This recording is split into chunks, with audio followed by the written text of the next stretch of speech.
On the same day President Biden attended a Quad summit in Tokyo, Chinese and Russian strategic bombers flew over the Sea of Japan. This is one of the strongest signals from China and Russia to Joe Biden, as well as other leaders from the Quad. The situation appears to be getting more confronting and dangerous.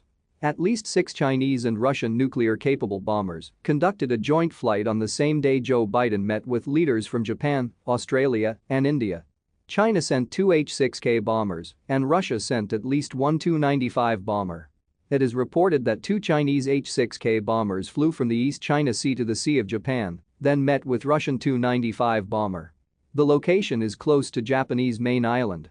Later a second pair of Chinese warplanes joined in, and the 4 aircraft flew out toward the Pacific Ocean to perform more exercises.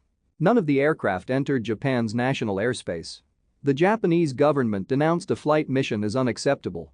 Moscow said the Air Force Tu-95 bomber performed a 13-hour flight strictly in accordance with the provisions of international law, and the intention is not related to any third countries. But Nobuo Kishi, Japan's defense minister, said the action is provocative and unacceptable. A U.S. official claimed the exercise showed Chinese H-6K bombers were continuing cooperation with Russia even as Russia brutalizes Ukraine. The official said this shows that Russia will stand with China in the East and South China Seas, a signal to all the Asian countries. Russia and China have conducted a few nuclear bomber exercises close to Japan these few years. But the latest flight was the first time the two countries act together at the same time as a U.S. president in East Asia. Analysts have been predicting in the summit of the Quad, Biden might propose an idea equivalent to an Asian NATO. China has been sending out warnings about this will be seen as a hostile action. Japan scrambled fighter jets on the day to monitor Chinese and Russian bombers. On the same day, South Korea scrambled fighter jets in their air defense identification zone several times. This is also the first reported flight mission of Russian or Chinese warplanes close to South Korea after the newly elected president, Yoon Suk-yeol, took office 2 weeks ago. A nation's air defense identification zone is not its national space but important to the national security.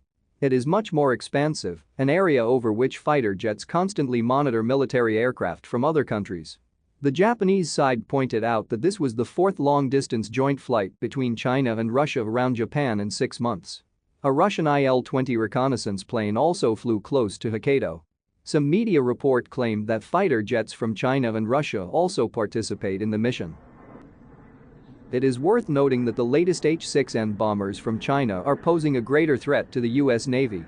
The H-6N bomber can carry a huge ballistic anti-ship missile, targeting well-defended American aircraft carriers. That also means the missile can easily defeat Japanese warships. The missile is believed to be the only air-launched ballistic missile currently in service, and it makes interception almost impossible. Some online sources are calling it the J-21 missile. The missile brings a whole new combat capacity to the H-6 bomber family.